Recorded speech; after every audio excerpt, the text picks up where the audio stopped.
Peter. Then we'll have the administrator. Okay. We'll have John and then Mitch. 1, 2. Great. 1, 2, 3, 4, 5. Maybe a little bit over here, just in the picture. Yeah, absolutely.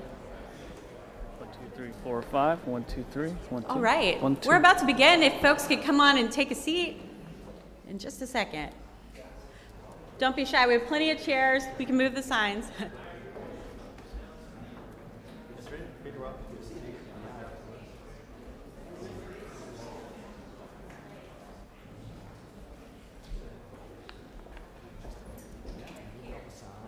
Great. Well, good morning, everyone.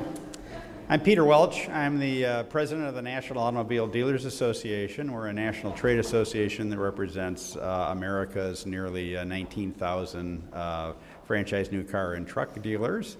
I'm pleased today to introduce the administrator of the Environmental Protection Agency, Scott Pruitt, who was confirmed just last year as the 14th administrator of the EPA. And since then, he's been very busy. He's spearheaded over 24 significant regulatory reforms worth over $1 billion in savings his first year here at EPA, and all told, issued more deregulatory actions than any other federal agency under the Trump administration. I want to thank the administrator for his leadership and commitment in working towards greenhouse gas standards that help us build upon the tremendous progress that our industry, the automotive industry, has made in fuel economy and improvements in emission reductions, while ensuring that new motor vehicles remain within the economic reach of our customer base. Auto dealers fully support continuous improvements in fuel economy, and we fully support fuel economy standards that encourage fleet turnover, because that's really the name of the game, getting new and modern cars on the road. But the key to the equation isn't just the highest possible standard, it's the highest standard we can achieve while keeping vehicles affordable, because if our customers can't buy them, we don't get the advantage of it. Customer research shows that monthly payment is the top concern for our customers. We lose affordability, we lose sales. It's really as simple as that. And if we lose sales, we'll keep people in older cars that are less safe, that are less fuel efficient, and then we really haven't advanced our mutual goal to maximize the number of new fuel-efficient cars on the road. So this is why a data-driven process for determining the appropriate standards is so vital to the process, one that takes into account the myriad of factors that determine which Americans are likely to buy which vehicles and at what price. Administrator Pruitt. Thanks, Peter. Thanks.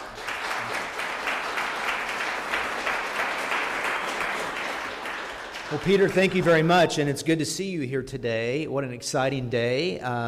We always like to have guests here at the EPA, and I love these signs. Particularly the signs that say jobs. That looks really, really good. I see all kinds of the signs up here as well, so it's good to see this demonstrated today. And we're here to talk about jobs, obviously, but I want to talk first about what's happening across the country with respect to our agenda here at the EPA. You know, it's a time of hope and optimism.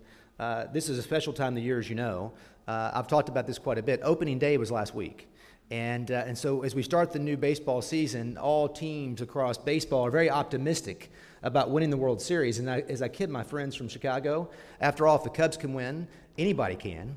And so that hope and optimism that has driven baseball this time of the year, it's driving the economy across the country as well. And largely because of the decisions that we're making in the executive branch to get back to common sense regulations and certainty with respect to how we do business. As you know, one of the first things that President Trump did as he came into office was invite the Auto Alliance, manufacturers, auto dealers, to the White House to talk about the importance of auto manufacturing and that sector of our economy. And he followed that up shortly by going to Detroit. When I joined him there, and he made a commitment to the people in Detroit, and he made a commitment to the people of this country that we were going to return to due order and due process in making a decision about the midterm evaluation, because as you know, the past administration told the American people, as the standards were adopted, there would be a midterm evaluation in April of 2018. The past administration accelerated that by 16 months, made the decision in December, announced it in January, gave the test before the test was supposed to be given. And so the president went to Detroit, Michigan, and said what? We're going to restore a commitment to that process, and thus began the journey from March of last year to April of this year to evaluate the merit, the standards that were set, were they appropriate? As you know, I'm here to announce that those standards that were set, that we are obligated to evaluate, I am determining that those standards are inappropriate and should be revised.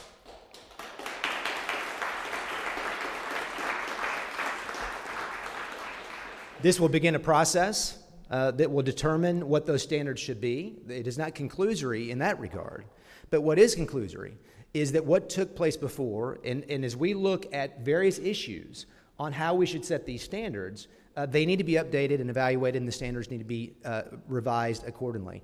As an example, when you think about where we are in this country today and how fuel is being used, and how cars are being used, and as I think as Peter indicated, I think the focus in the past has been on making manufacturers in Detroit, making manufacturers in various parts of the country make cars that people aren't going to buy. And if our focus should be on making cars that people purchase actually more efficient.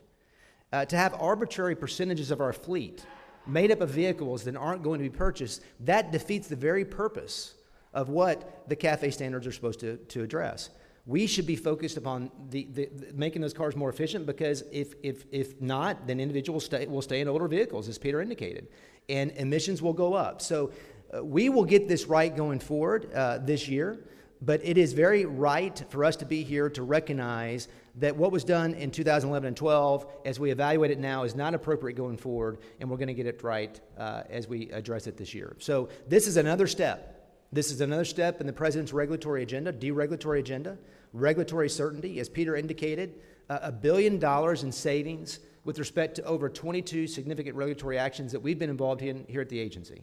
This President has shown tremendous courage to say to the American people that America is going to be put first. And I think this midterm evaluation, the auto sector, the importance of auto manufacturing in this country, the President again is saying America is going to be put first. And we have nothing to be apologetic about with respect to the progress we've made in reducing emissions as a country. We've led the world with respect to reduction of GHG, mobile sources and otherwise, through technology and innovation. And the auto sector, from my perspective, has been the leader in achieving that through better design and through better technology. And that's exciting, and we should celebrate that as a country. So as we go forward to the rest of the year, I just want to say first and foremost to you in the auto sector, thank you for your leadership. Thank you for the difference you've made in behalf of the environment. Thank you for your continued commitment to these principles. And we here at the agency recognize that. We here at the agency are going to consider that and make sure that consumers across this country are not put in a position where they're having to be, buy more expensive cars, or cars that don't really truly want to be purchased, creating worse outcomes for the environment. So again, welcome today, and thank you for your attendance today. And I think that we're going to have a couple more folks come up and talk about the midterm evaluation. And I think maybe, perhaps, come on up and welcome. Thanks so much.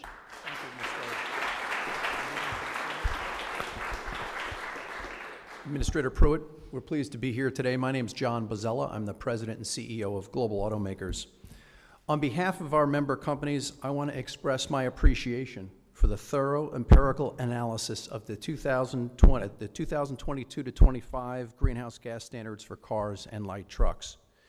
In 2011, when automakers and regulators in Washington and California agreed to significantly reduce greenhouse gas emissions and improve fuel economy more than a decade into the future, we all agreed to review the bases for that decision: the state of the technology, the price of gasoline, consumer preferences, to ensure that we are on the right course. Global Automakers and its member companies believed then, and we believe now, that we need to continue to reduce emissions and improve fuel economy. Strong and achievable standards are important for the environment, for the industry, and for consumers. Today, the EPA has decided a course correction is required. Our review of the record to date supports this conclusion. However, a course correction does not require that we abandon our commitment to ongoing emissions reductions, nor should it. Today's announcement is the first step in a longer rulemaking process. We believe the best way to achieve our collective goals is under a single national program that provides an aggressive but achievable pathway, a variety of compliance tools, and factors in the role of customers.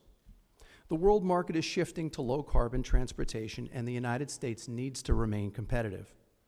The auto industry can best achieve its goals where there is regulatory certainty, consistency, and room to innovate. Manufacturers need to sell vehicles that customers need and want today to fund the technological shifts in electrification and automation expected in the future. All stakeholders, federal, state, industry, and others, need to be working together now following the final determination to develop a national program that keeps us moving forward for the years 2022 through 2025 and beyond. Thank you very much.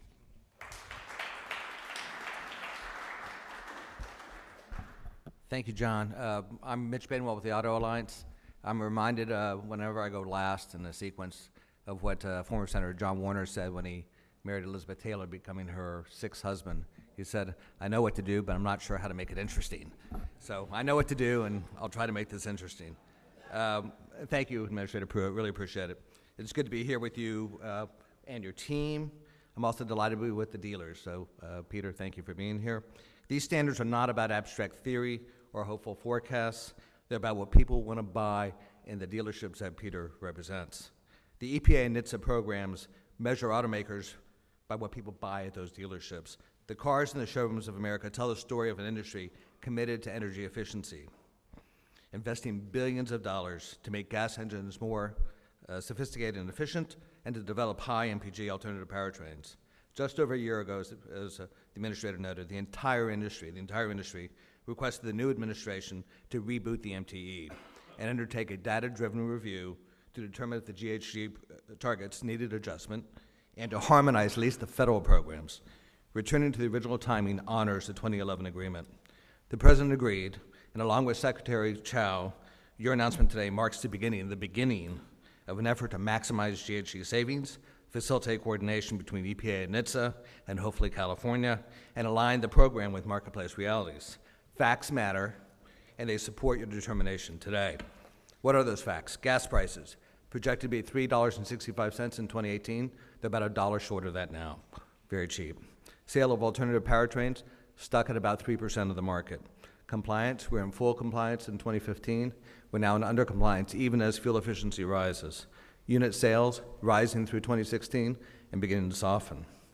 There's a lot of talk about rollback in the press coverage, and that description is wrong. I just want to point out, here's where we are right there. Anything short of the horizontal line is rollback. The second you go up, and we're all for increasing standards, you're not in rollback territory. Automakers, to be precise, support targets rising year over year. No one is advocating a freeze or rollback from today's numbers. We are committed to progress and support standards that rise over time. Adjustments are also necessary to reflect changes in fleet mix. These changes automatically move the headline number. You can see in that chart, the number started at 54.5 when EPA in early January of 17 adjusted, the number moved to 51.4, so there's just based on fleet mix changes. And that, if you were to recalculate based on fleet mix, has already got you under 50. So there's nothing etched in stone here. I'd like to offer these additional points. First, the nature of mobility is fundamentally changing, both in powertrains and models of mobility. Now is a great opportunity to modernize and update these programs. Second, while working out an agreement with California isn't easy, given different perspectives, harmonization offers real value to our industry and to the American consumer because regulatory incoherence jeopardizes affordability. So thank you for your team's efforts to meet with California.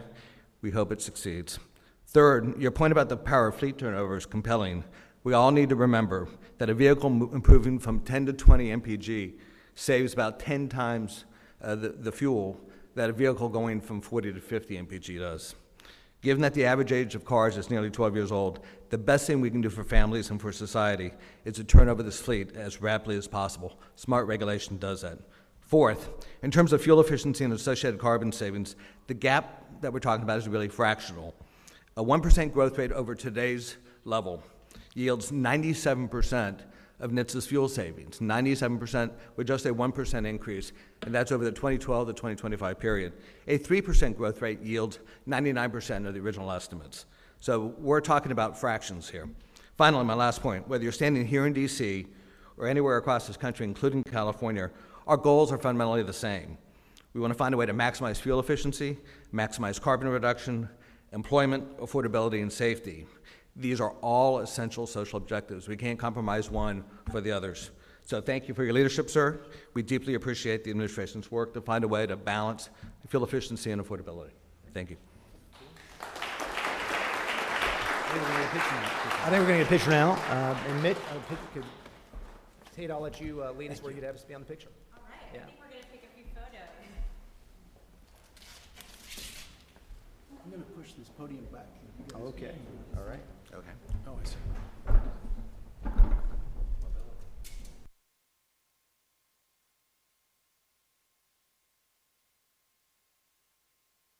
Move over just a little bit this way, if you please. Take, you pull that white tape out. Get the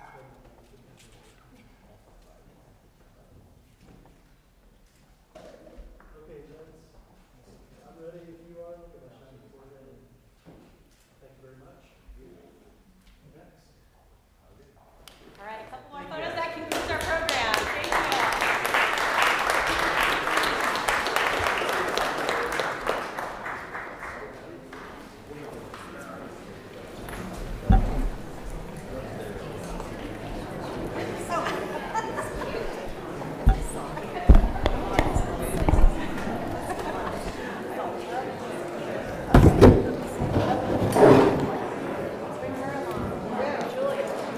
Yeah, that would be great. Yes.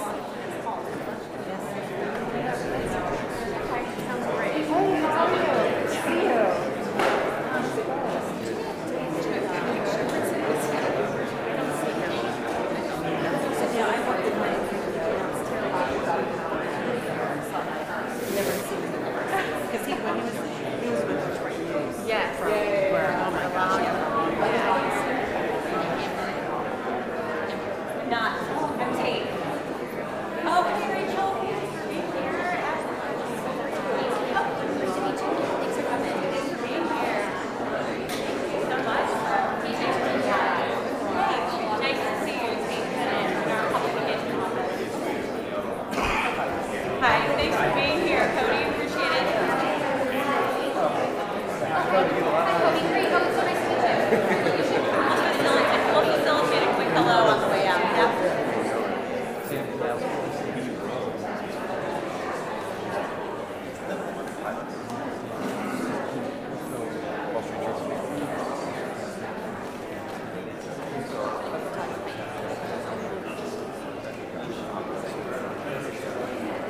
Oh, yeah.